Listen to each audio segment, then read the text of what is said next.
All right, so I think we are about a minute or two past 2 o'clock Eastern time. So we're going to go ahead and get started with our final Faculty Academy session for the year. So thank you for everybody who has joined us previously. We're looking for this session to be a little bit different, a little more interactive than the other 5 that we've held.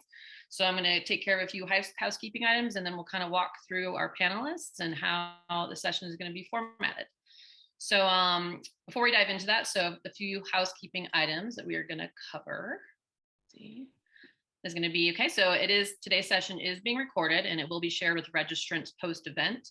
So please keep an eye on your inbox. We're hoping to send that out next week sometime. So we will send that to you when it is ready.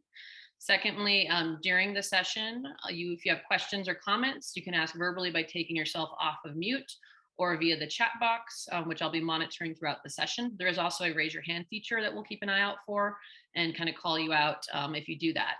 We will be doing some small group discussions, and then there will be large group discussions. So, definitely during the small groups, have your mute off and engage at will. So the third housekeeping item is we want to encourage interactivity, which I just referenced. So we really encourage you to have your video on for this particular session and to use the chat box to introduce yourself and just kind of get to know each other. This is an interactive session, as mentioned, and so the more engaged you are, the more productive the session is going to be at large.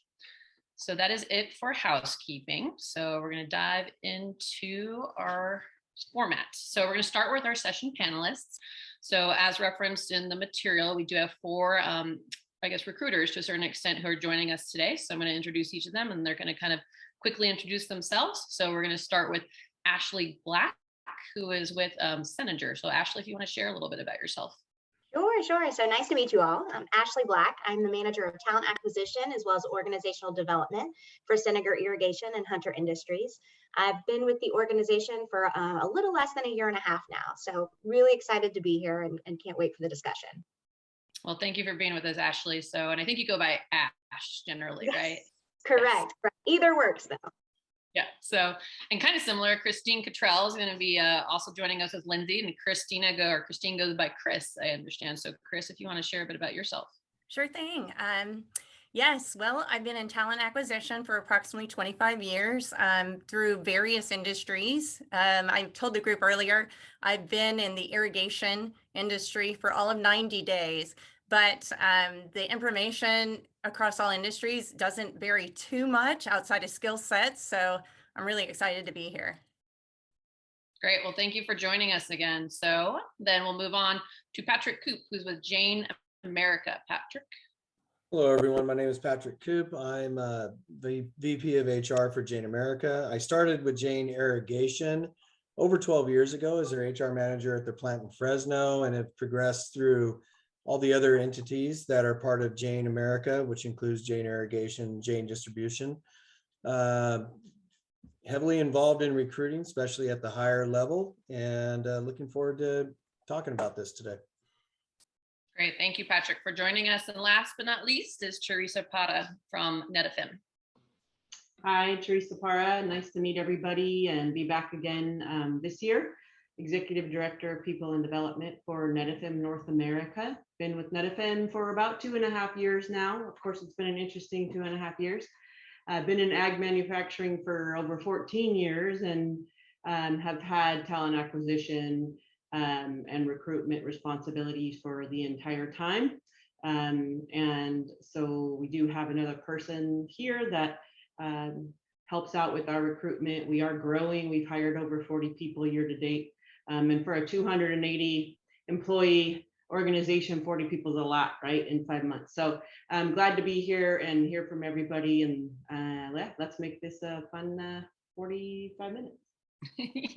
Yes, thank you, Teresa. And thanks again for joining us for a second or maybe even a third time, but we appreciate your support. So glad to have everybody here. So that's kind of who will be kind of leading some of the discussions today. So from a session objectives perspective, so there's kind of 3 primary objectives, which were kind of addressed when we promoted the event. So one is discussing the characteristics, experiences, and skill sets that agricultural irrigation manufacturers are looking for in new hires. And 2, just also just to back up a little bit, these objectives were kind of defined by the Agricultural Faculty Academy Committee. So this was kind of the spirit of this session at large. So that's the first objective. The second is to hear directly from hiring representatives on what trends and needs they are seeing in the profession now and in the future. And then third, learn how you as an educator, so the attendees here, you can best position your students for a lucrative and rewarding career in the irrigation industry. So those are kind of the objectives defined by the committee that we're kind of hoping to gain some insight on today. Oops, my head, isn't it? So the way we're trying to achieve fulfilling those objectives is kind of with this format. So we kind of will, as mentioned, this is different than the previous session. So we're going to actually incorporate some small breakout group discussions. So we'll see how they go, and then we can figure out if we want to change that. So again, this is kind of what we're proposing, and this is what we'll do for question 1, 2, and 3. And if there's more time left over afterward, we do have a couple other questions that we can kind of crowdsource or we'll have, but we also want to hear from you all too. So the format is for questions 1 and 2, we're estimating about a total of 30 minutes. So our intent is to break into 4 small groups. Janine, who is kind of helping on the back end, and I will kind of take a look at setting that up. We're going to put a panelist in each group and then discuss the question that we'll share here in just a moment. So while you have those 8 minutes to kind of discuss as a small group, we'll come back to the full group. And hopefully when you're in your small group, identify one person who's going to share, 2 or 3 highlights with the group, about 2 minutes, something like that. So nothing major, just some key takeaways that the small group discussed so we can share with the full group. So we'll do that for the first and second question. And then for the third question, we're hoping that everybody's kind of warmed up a little bit in the small group discussions.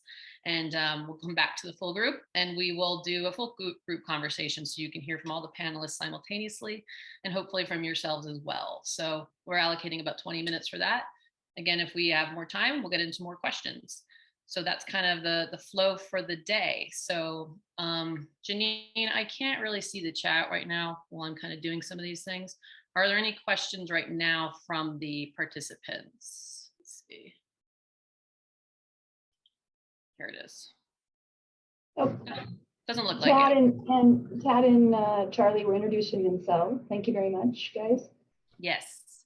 Okay, so we'll keep an eye on that, but let's get into our first question, I believe. What's next?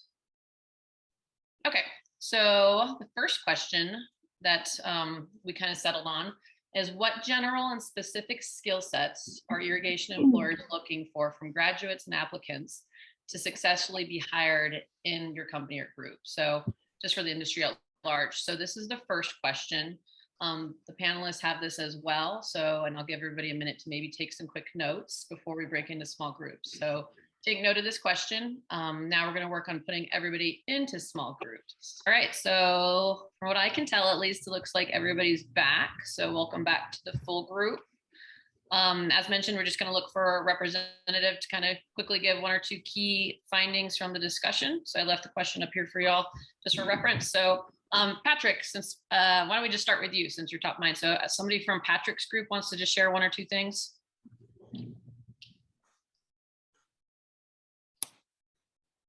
Or Patrick, I don't.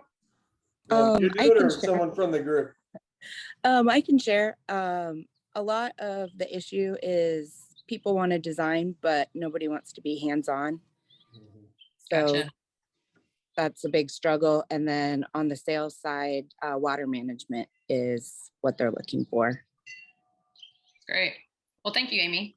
I mean, I actually can see who's in the rooms now, so I'll be calling out names, just FYI. So for group 2, which was Teresa's group, it looks like we had Steve Torres and Chad Wheeler and then Jonathan Aguilar. So if maybe somebody from the group wants to share 1 or 2 things.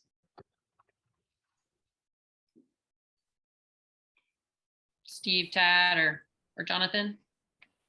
I could say that what Teresa was sharing was that basic skills is really needed in the industry.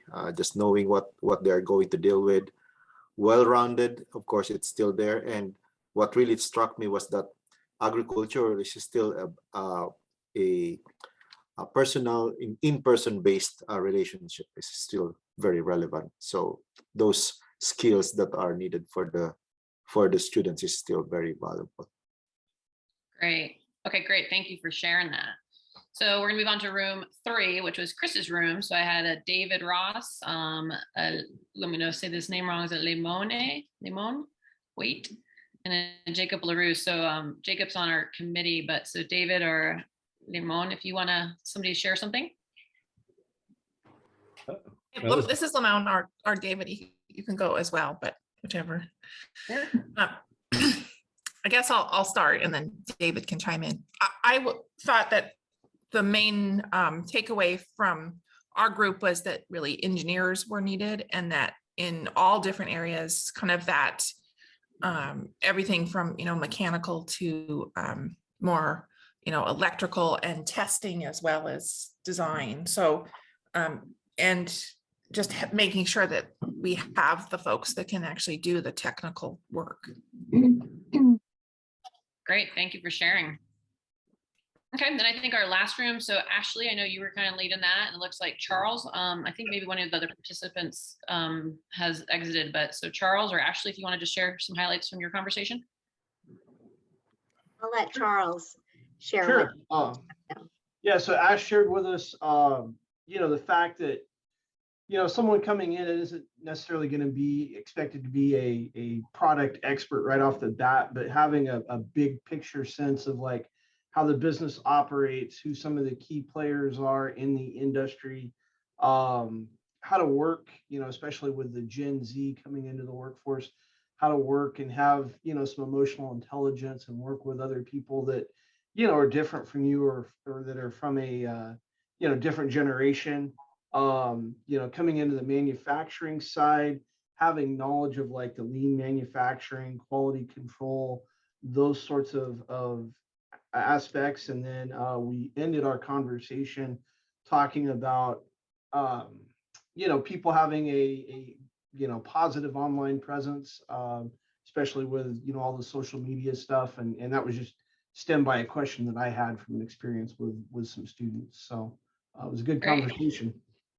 Well, great. Thank you for sharing, Charles. So, okay, so I think, so that's our question 1. So we're going to move over to question 2, and then we're actually going to make a quick on the fly adjustment.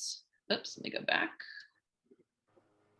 Okay, so question 2 is sometimes university curriculum, I'll move on my little windows here, and course contents are not aligned with industry needs, as industry is more closely involved with current changes that are directly focused on growers' needs.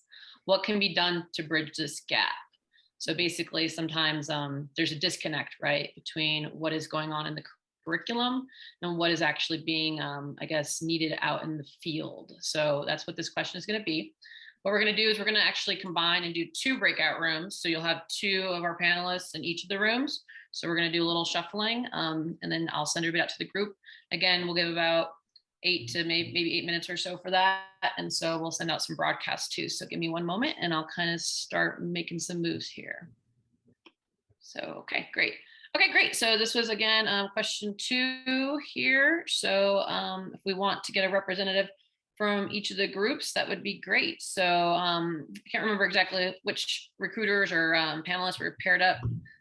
Patrick, I think if you and I remember who your partner was. Chris and I were together. Okay, so Patrick and Chris, somebody from their group, if you want to just share some highlights, that would be great.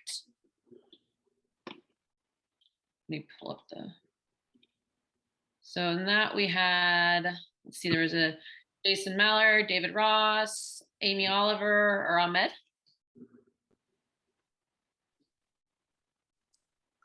I will lead on this. So the panelists shared 2 perspectives. One of them is kind of to be current and relevant to the current technology and reaching out to industry. The second one is ongoing communication and connections between the industry and faculty, where they are up to date with and update curriculum. And this is a challenge because everything we have something new, it has to be incorporated into the curriculum in a way that students can get it and to learn the concept for it.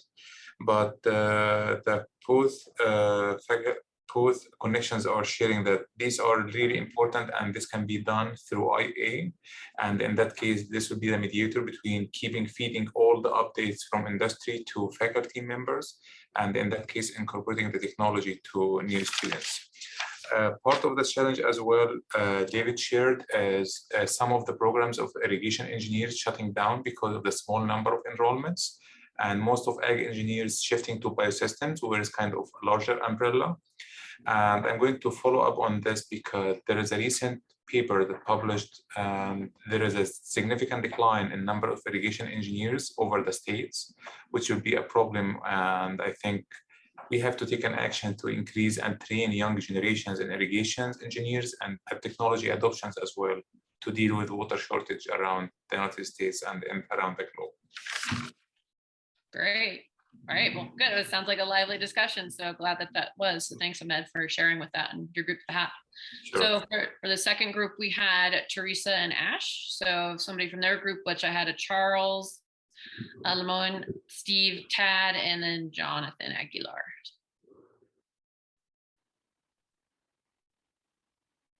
Who wants to raise their hand?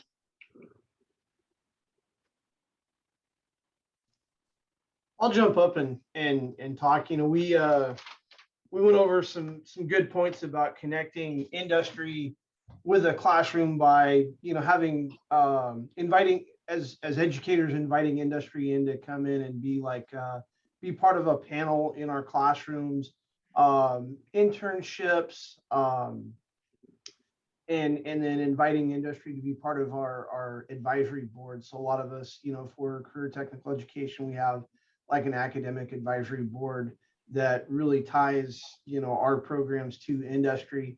And then obviously, you know, inviting folks in to be guest speakers, and then utilizing stuff like the IA and other professional organizations as well. So if anyone else wants to add on to that. Thanks, Charles. All right. Well, we'll go ahead and move on to question 3 then. And I think for this one, we're going to stay as the full group. So hopefully, you know, everybody kind of got to know each other a little bit. And so we're going to kind of have the panelists all together though, so you can get all 4 of their perspectives simultaneously. Feel free to ask questions, et cetera, weigh in. Again, this is still just a discussion that we want to have as a full group. So we're going to go ahead and go to question 3.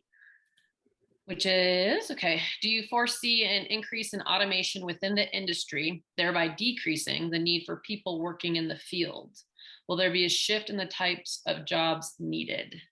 So between the 4 of you, I don't know who wants to go first, maybe on their perspective. I'd be happy to go first. As mentioned, 90 days. So this is the perspective I've seen thus far. And that is not a lot of shifting as of yet. I mean, there's definitely an AI surge, so to say, and it's going to keep evolving in that direction. But at the same time, as far as testing and so forth, a lot of times it has to be hands-on.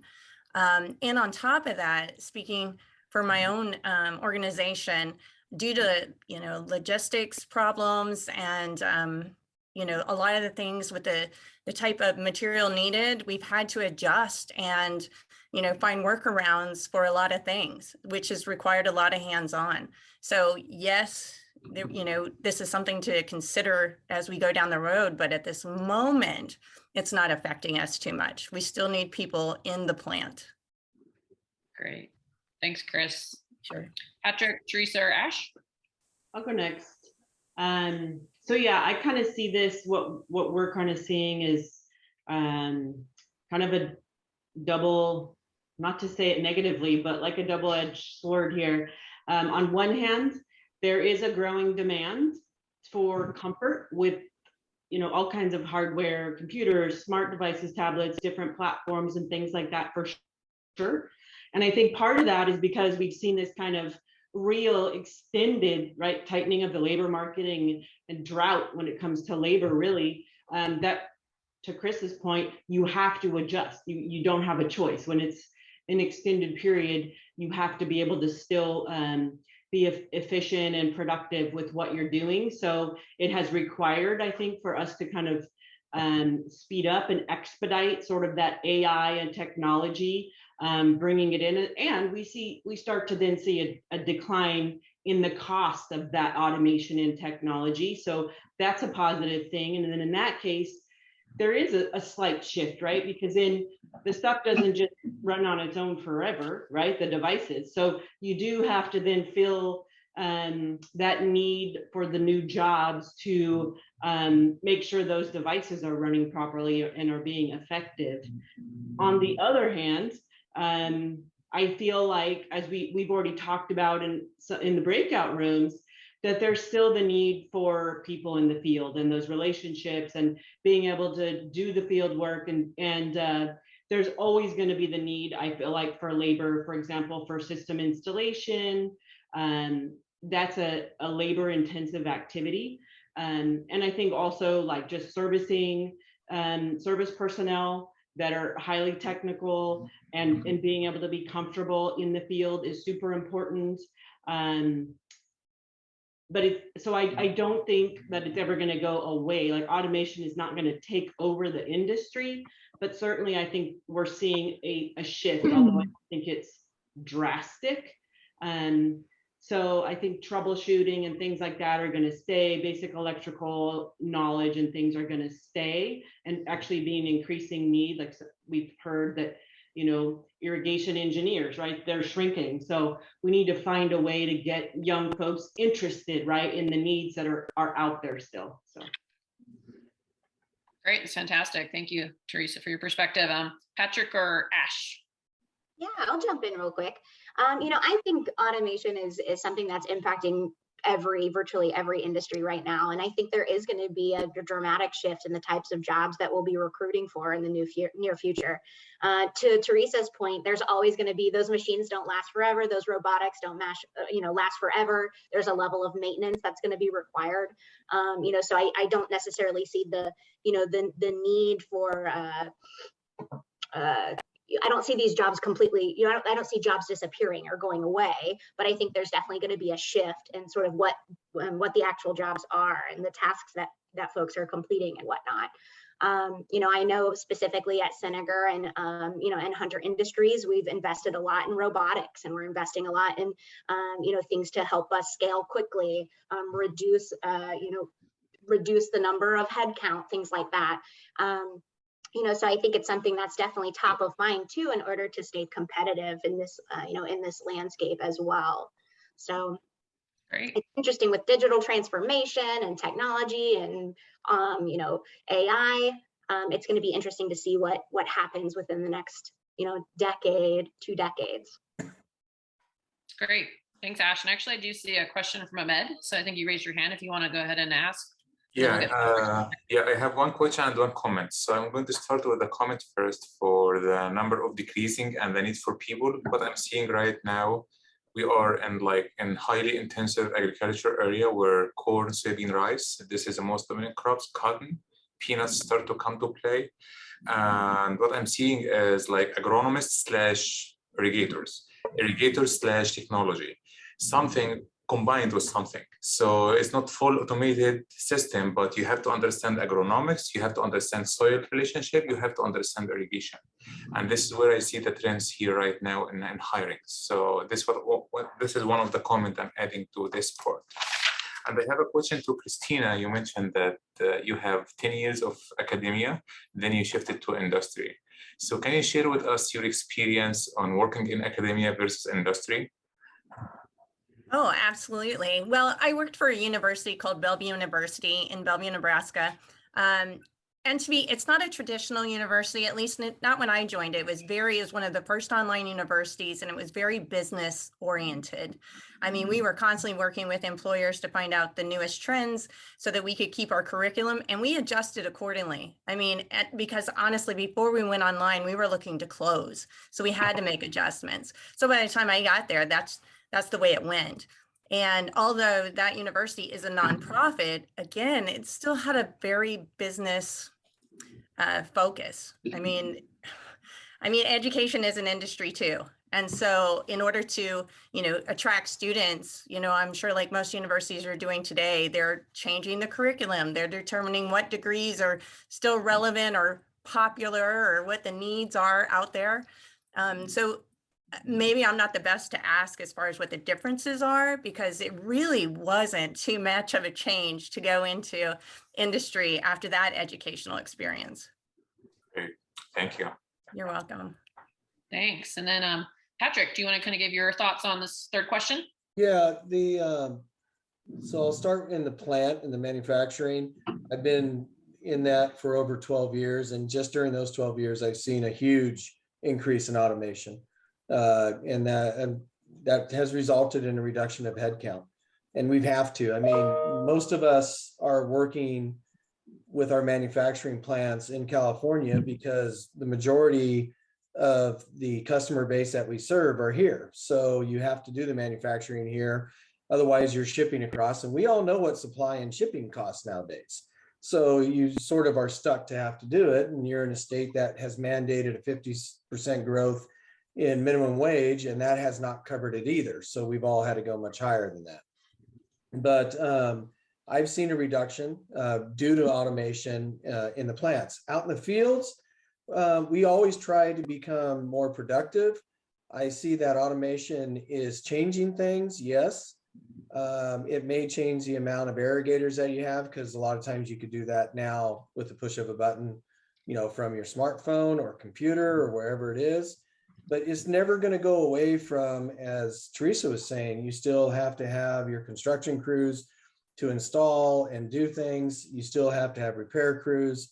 Where we run into a situation and I probably should have brought this up, as far as number one, on the problems that we have in finding people, it's finding these skilled people coming out of the universities that are willing to move a lot of times to remote areas and be able to and want to live and work in those remote areas.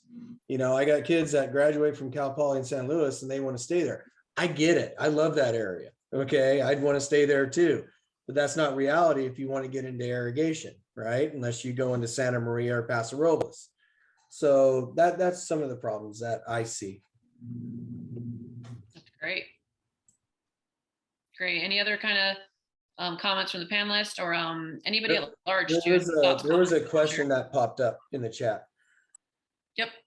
Yep. So one of the questions is, we have about like 10 minutes or so, maybe like 8 minutes. So from Charles, it looks like, how do we recruit students to our programs?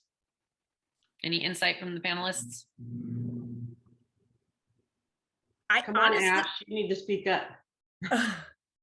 I would say, honing in on the salaries for these positions, because Patrick hit the nail on the head.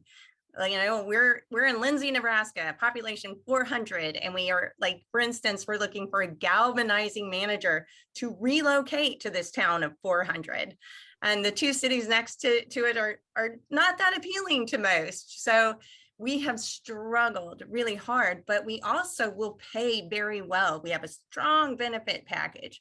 And I think if people were to see some numbers behind and the fact that there's so many jobs available, that if you have those percentages available at any given time, that is an attractor for sure.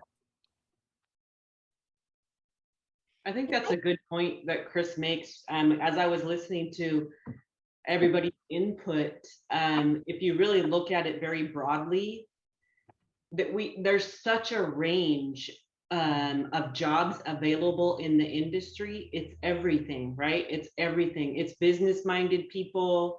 It's those continuous improvement thinking type of people, like out of the box thinking.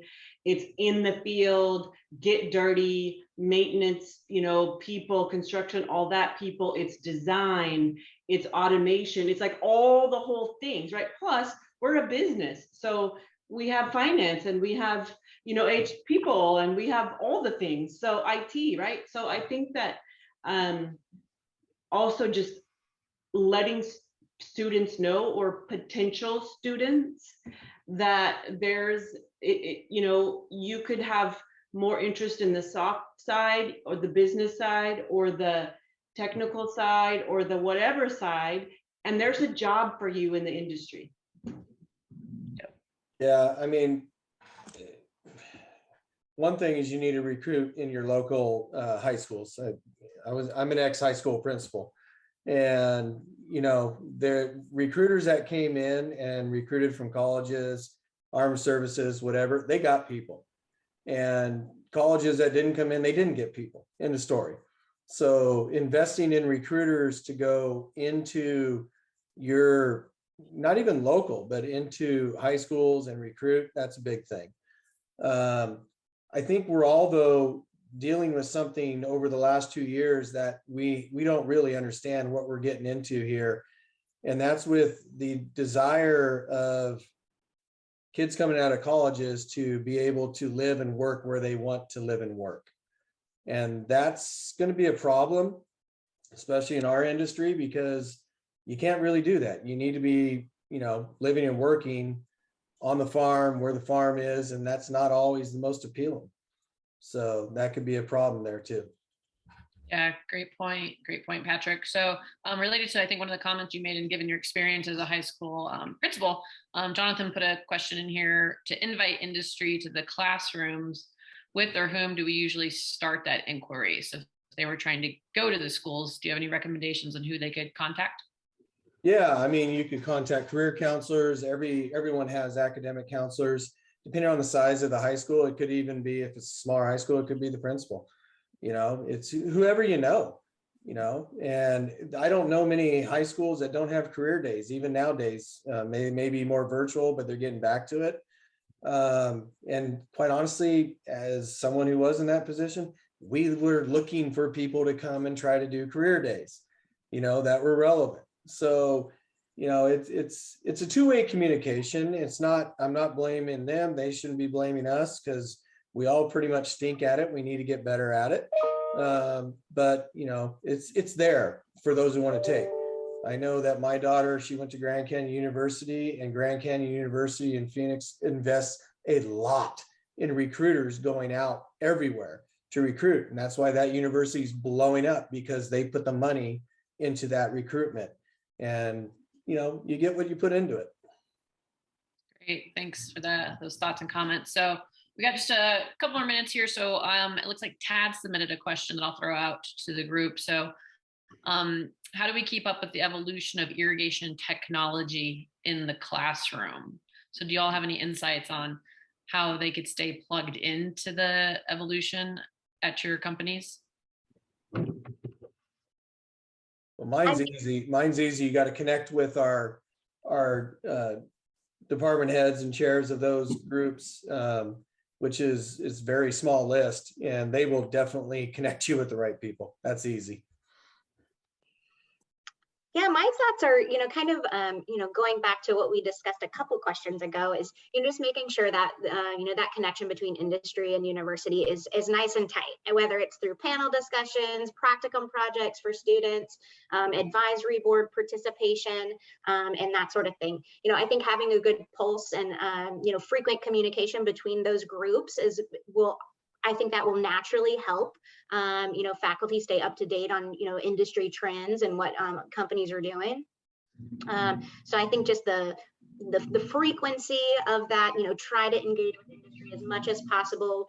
Reach out to us on LinkedIn. We're always more than happy to, come into a classroom, whether it's for, a day in the life of a talent acquisition manager in the irrigation space, or a day in the life of a product development engineer in irrigation. So, I think keeping those close contacts is important and will naturally help, keep up to date with the technology. Great. Well, thank you. And I think I'm going to do a shameless plug for the Irrigation Association here a little bit too. I mean, we're also a conduit. So this is a faculty academy event that is hosted every year. So we try to connect you all so you can create a community to maybe figure out how you all are having, successes at your schools, and share that with your colleagues. And we're more than happy to connect you directly with the industry and people such as, Patrick, Teresa, Chris, and Ash, right? So again, there's a shameless plug for us here as well. So any way you can stay kind of tapped in with us. When we were planning this session, a lot of it really was about like, you know, what's next, right? And what kind of conversations should we be having? So there's a committee you can reach out to as well, or just myself or Janine. So anytime you need a little direction, we may not have the answer immediately, but we're more than happy to kind of look for it for you. Okay, so we got about a minute left here. So great conversation, everybody. Really appreciate everybody's thoughts, comments, questions, and just really participating fully. So we're pretty pleased with this. So in closing, so I just wanted to kind of touch upon a few things. Let me shuffle some things around here. So we have a couple opportunities that we want to make you aware of as faculty. So one is our Irrigation E3 program, which we just opened applications for. So that is an opportunity for students and educators to potentially join the industry in Vegas in December at the Irrigation Show and Education Week. So again, you can get more information on the website about this. I think we've typically sent around 20 some odd learners and leaders. So it's a great opportunity. We'll start doing some more promotion of it after the summer happens, but we just opened those apps and I wanted to give you guys first dibs on it. So there's that opportunity. And then another one is our teaching kits and student modules.